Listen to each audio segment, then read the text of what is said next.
وما أرسلناك إلا رحمة للعالمين. Kita masuk di bab cacat-cacat dalam pernikahan.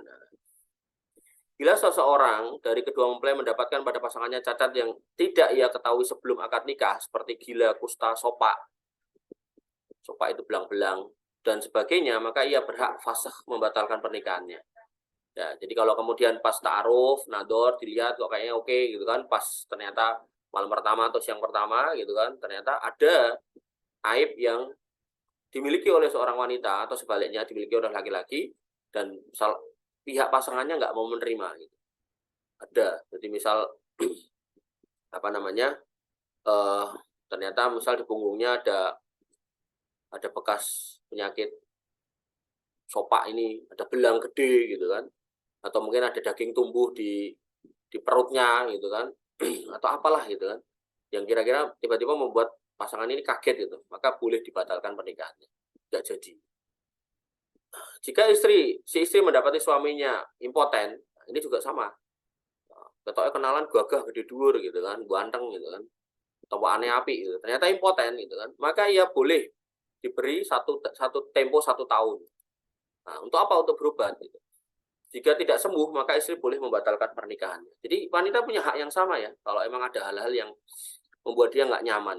Ya, syukur-syukur ini bisa diselesaikan di awal-awal pernikahan. Jadi nggak ada sanggeman punya anak gitu loh.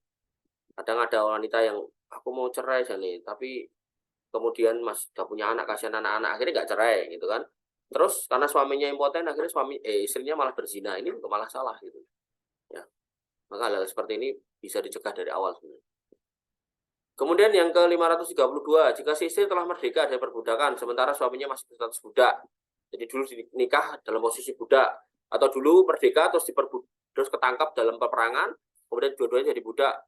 Maka istri yang merdeka boleh milih tetap menjadi istrinya atau pisah. Berdasarkan sebuah hadis Aisyah yang panjang tentang kisah Bariroh, di sini dikatakan khuyyirat Bariroh ala zaujiha khaina atikot.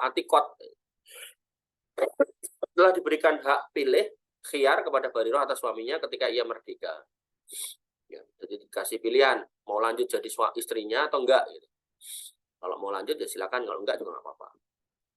533, jika fase pembatalan nikah terjadi sebelum keduanya bersetubuh, maka tidak ada kewajiban mahar. Jadi kalau si istri tadi mendapati suaminya impoten, berarti kan belum diapa-apain tuh. Nah, maka maharnya kembalikan, pernikahannya dibatalkan. Atau sebaliknya, seorang suami mendapati kekurangan pada istrinya, hal-hal yang membuat dia nggak bahagia kira-kira, malah takut. Ternyata di punggungnya ada apa gitu kan, bekas kecelakaan yang mengerikan. Si laki-laki ini kalau ngeliat itu tiba-tiba gairahnya hilang gitu kan, maka batalkan pernikahannya, maharnya bisa diminta lagi. Karena belum diapa-apain. 534, adapun bila terjadi setelah keduanya bersetubuh, maka kewajiban mahar tidak gugur. Dan suami yang merasa tertipu menyelesaikan kasusnya dengan yang menipunya. Yaitu siapa yang jodoh ke comblangnya. Jadi comblang itu makanya berat ya. Gitu. Kalau ada apa-apa dituntut sama orang yang dicomblangi. Wallahu ta'ala alam. Demikian yang bisa kita sampaikan dan kita diskusikan. Kurang lebih mohon maaf. Assalamualaikum warahmatullahi wabarakatuh. Assalamualaikum warahmatullahi wabarakatuh.